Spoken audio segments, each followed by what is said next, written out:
के लकड़ी का ही बना हुआ है। वो एकदम चक्कर आ रहा है यार, कंटिन्यूसली ड्राइव करके मेरा हाथ देखो कहाँ पर है। तो मैंने बोला था कि आपको घर पे आने के बाद आने का रीज़न बताया जाएगा। तो इसके पहले भी बहुत कुछ हुआ था, लगभग 2 महीने पहले। 2 साल से हमारी ज़िंदगी डिस्टर्ब है बहुत ज़्यादा। आप सबको पता होगा मेरे पिताजी को ब्रेन स्ट्रोक जब आया था, उस टाइम पे गिन्नी लेकर के पापा को गई थी। तब एक पुलिस वाला एक लड़की के कहने पे मुझे फ़ोन करके बहुत टॉर्चर किया, बहुत ज़्यादा। और मुझे नहीं पता था कि मेरा सिक्का खोटा है मेरे घर का, तो इसके कारण ये सब कुछ हो रहा है।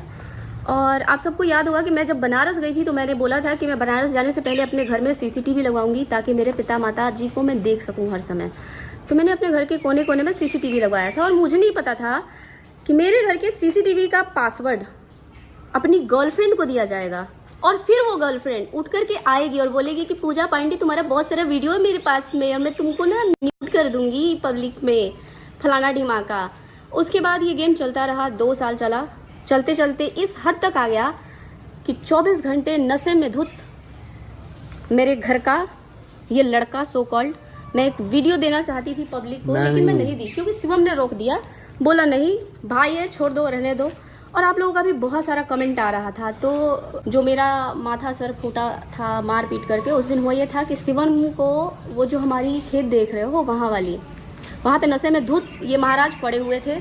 शिवम गया वीडियो बनाने के लिए, तो वो गैस सिलेंडर उठा करके इसके ऊपर पटक दिया। वो तो ये दोनों लड़के थे, इन्होंने शिवम को बचाया। और 2 लड़के थे उस वक्त शूट करने आए थे, गिन्नी का दोस्त राजा और उसके साथ में लड़का था एक और कैमरामैन, वो 4 लोग थे। शिवम को उस दिन बचा लिए। उसके बाद हम दोनों बहनें भी पीछे दौड़ के गई रात को नंगे पाँव। घर आई, घर आने के बाद पता चलता है कि शिवम के साथ ये सब कुछ वहाँ पे हो चुका था, हम दोनों को पता नहीं था। यहाँ पे मंगल को 2-4 थप्पड़ मैंने मारा कि नशे धुत में तुझे ये नहीं पता कि तू अपने भाई की जान ले रहा है जस्ट बिकॉज ऑफ दिस दारू गांजा जो तू फूक करके 24 घंटा टूंड रहता है। एक एक पैसा ये लड़का खा चुका है, अपना लड़कियों पे उड़ा चुका है। आप लोगों ने कैमरे पे भी सुना होगा, गिन्नी मतलब उस लड़की को भाड़े पे लेके आई थी ऑनलाइन किसी लिंक से।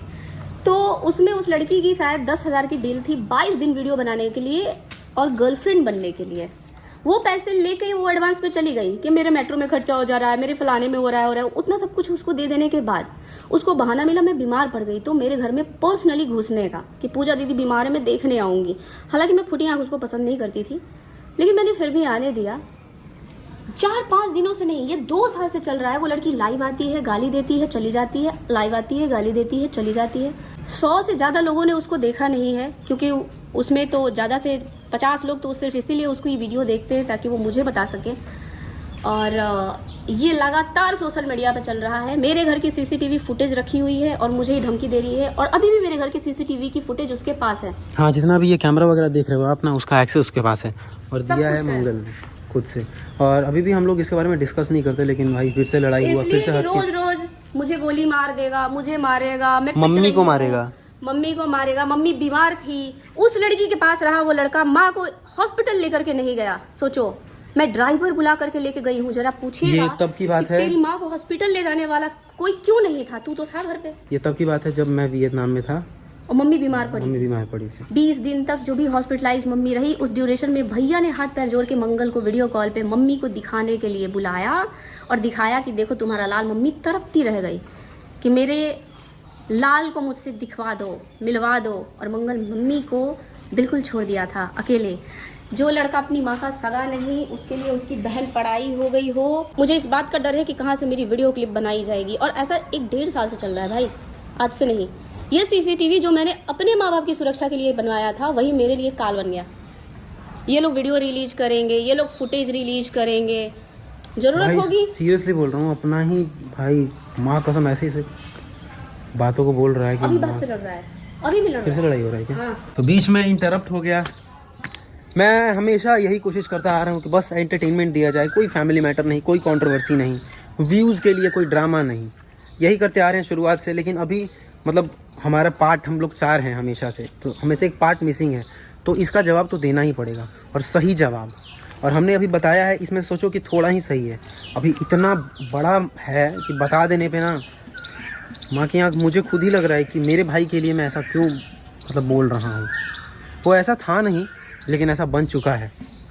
And reason you all can guess. तो बस ये रीज़न है, ट्रिप बीच में पूरा वो हो गया।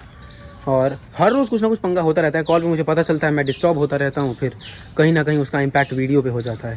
तो मैं एंटरटेन कर पाया ना कुछ कर पाया, मे बी और भी बहुत सारे रीज़न्स थे रास्ते में, इतना सारा सड़क का ख़राब होना, ये होना वो होना। तो हम वैसे भी वीडियो नहीं खेलना चाहते कि एक वीडियो वो डाले फिर एक हम डालें, इसका सवाल जवाब, बस ये एक लास्ट वीडियो है इसके बारे में, और मैं कभी डिस्कस नहीं करना चाहता। और मैं तो यही चाहता हूँ कि ठीक हो जाए, सब कुछ ठीक हो जाए। मैं हमेशा से चाहता था कि हम 4 रहें साथ में। और सीसीटीवी का मैटर भाई बहुत बड़ा इशू है। पूजा ने सीसीटीवी लगवाया था खुद के पैसे से, थोड़ा सा मैंने कंट्रीब्यूट किया था, बाकी पूजा ने लगवाया था।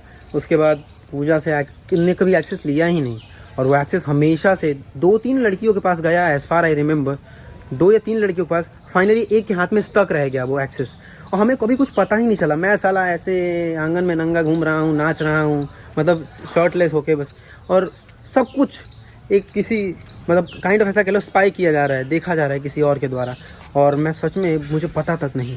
इमेजिन करो कि आप कुछ दिन भर अपने घर में हरकत कर रहे हो और आपको देखा जा रहा है, और पता नहीं कौन कौन देख रहा हो, क्योंकि एक के हाथ में है तो वो घुस के बहुत सारे लोगों को दिखा रहे हो। तो ये बात मुझे बहुत पहले से पता है, मतलब बहुत पहले क्या 7 महीने पहले 8 महीने पहले से पता है, लेकिन हमने भाई अभी तक चुप रहे। इनफैक्ट अभी भी चुप रहेंगे हम थोड़ा सा, लेकिन बस बोलना था आपको। इतनी बार भी हमने बोला सीसीटीवी तोड़ दूंगा, तुमको फोड़ दूंगा। एक बार हथौड़ा मारा, गेट तोड़ दिया, मैं बच गई। शिवम ने हर बार मुझे बचाया है। इसके हाथ में भी जो देख रहे हो, उस दिन शिवम अपनी जान पे खेल के मुझे बचाया। मेरे मैनेजर ने हमेशा मेरा साथ दिया है, और शिवम हो चाहे गिन्नी हो, जो भी हो। लेकिन मैं एक पैटर्न नोटिस कर रही हूँ। वो ब्लॉग आती है, वीडियो में कुछ बोल के जाती है, और वो मेरे साथ किया जा रहा है। जैसे इसकी मैं तो जिंदगी झंड कर दूंगी, इसकी तो मैं मुंह तोड़वा दूंगी। अगले दिन मेरा मुंह तोड़ दिया गया, और किस बात के लिए? यूट्यूब दिल्ली जाएगा कि नहीं, इस बात के लिए मुझे मारा गया। क्या बोल करके कि मेरी मैडम का इज्जत बहुत है, तू कोठे वाली है, मुझे बोला गया है। एक बात के लिए मैं आप लोगों से रिक्वेस्ट करती हूँ, उस लड़के का नाम मेरी किसी भी वीडियो में, मेरी किसी भी पोस्ट पे मत लेना। मेरा ऐसा कोई भाई नहीं है जिसका ये नाम हो, ठीक है? वो नाम मैं लेना भी नहीं चाहती हूँ अपने मन से, क्योंकि जिस बच्चे को ना एक बहन अपनी माँ की तरह पाले, स्कूल ले जाए, टट्टी साफ करे, कम से कम उसका कुछ तो रिस्पेक्ट होना चाहिए। सरेआम एक लड़की गाली दे रही है, और वो आप सब सुन सकते हो। मेरी स्वाभिमान की एक लिमिट होती है, और उसको कोई हाथ नहीं लगा सकता। मेरा बाप भी नहीं, मेरा भाई भी नहीं, और अगर ऐसा होगा तो मैं उसकी जान ले लूँगी, चाहे कोई भी हो। और अब वो वक्त है कि मैं ऐसे लोगों को वो दिन दिखाऊं जिसको वो डिजर्व करते हैं। 2 साल से अपने ही घर में मैं ओपनली नहीं घूम पा रही हूँ। अपने ही घर में मुझे थ्रेड है, हर तरह की चीज़ें हुई हैं मेरे साथ में, सिर्फ इसलिए कि यहाँ पे मैं अपने भाई के साथ थी। शिवम हमेशा मेरे साथ रहा, गिन्नी हमेशा मेरे साथ रही, मेरे ये मैनेजर्स हैं, बेचारे के ऊपर जो भी हुआ। एक अकेला लड़का, पियक्कर, नशेबाज, ऐसा बुरा हाल कर चुका है। इसको नशा केंद्र में होना चाहिए था, लेकिन मैंने कुछ नहीं किया। लेकिन अब जो लिमिट क्रॉस हुई है, मेरी माँ को कोठे वाली से लेकर के मेरे बाप तक को, उनको फ़ोन करके थ्रेट देने से लेकर के सब कुछ, मैं वो लीगल एक्शन लूँगी। और शायद ये क्रूरता की मिसाल होगी कि एक बहन अपने भाई के लिए, उस भाई के लिए जिसको बच्चे की तरफ पाला हो, ऐसा कोई एक्शन लेती है।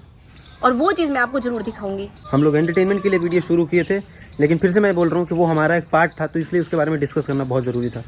और आपके ऊपर है बाकी सारी चीज़ें। हम चलते हैं, आपसे मिलेंगे दोबारा होपफुली एंटरटेनमेंट के साथ, ये फैमिली मैटर्स के साथ नहीं, क्योंकि मैं खुद कभी नहीं चाहता ये सब डिस्कस करना, ना हम में से कोई चाहता है, लेकिन मजबूरी था करना, क्योंकि 2.5 महीने 3 महीने से मैं टालता आ रहा हूँ। आप लोग पूछते आ रहे हो क्या क्या क्या क्या क्या। एक बार मैं वापस से उसको लेके आया, खींच के ले आया वीडियो में, तो वो बनवाया वीडियो, इनफैक्ट वो डाला भी मैंने, देखा भी 1.5 लाख लोगों ने। फिर उसके बाद मुझे आ रहा है, मेरा वो वीडियो हटा दे यार। मैंने बोला कि ऊपर से प्रेशर है क्या? वो कह रहा नहीं हटा दे। मैंने बोला तू तो बनवाया था अच्छे से यार, अब क्या हो गया? कह रहा हटा दे। मैंने बोला चल ठीक है हटा देता हूँ। तो बस ये है मैटर, होपफुली आप समझोगे, बाकी इंतज़ार करेंगे और एक बात बता दूं, ठीक होने का। लोगों को इस बात का भ्रम है कि हमने उसको लात मार के निकाला है। अरे यार ये कभी मत सोचना, ये हो ही नहीं सकता है ऐसा। हम में से किसी ने उसको लात मार करके नहीं निकाला है, बल्कि राधा की मम्मी ने कल फोन किया था मंगल से बात करने के लिए, तो उस लड़की ने उसको ऐसा कुछ जवाब दिया है कि तू है कौन, तू फोन क्यों करती है? एक बहन अपने भाई को फोन नहीं कर सकती। मेरे साथ चाहे जो भी हुआ था, लेकिन ये उसका लालन पालन है, उसकी जबान, उसके बिहेवियर आपको बताएंगे कि क्या चीज़ है। मैं सही बात बोल रही हूँ कि चुन करके इंसान लाना चाहिए था। गिन्नी ने एक बहुत बड़ी गलती की। एक्चुअली में हमने उसको पे किया था यार, मेरे पास रिसिप्ट भी है। 10,000 रुपीज़ अप्रॉक्स, 10 और 9,000 ये अमाउंट था। लेकिन इससे हम कुछ साबित नहीं करना चाहते हैं, लेकिन इस तरह का नहीं होना चाहिए था। अगर प्यार था ही तो प्यार से था ना, प्यार से होना चाहिए था। इतना नफरत एक दूसरे से ही, भाई भाई में ही लड़ाई, भाई बहन में ही लड़ाई, पूरा ये हो गया वो हो गया, ये सब कुछ हो गया। तो फिलहाल अब करते हैं समाप्त, और सीरियसली हम कल से इसके बारे में डिस्कस नहीं करेंगे। कल से हम कोशिश करेंगे, we will try to entertain you. बाकी देखते हैं क्या होता है। Thanks for watching, bye bye.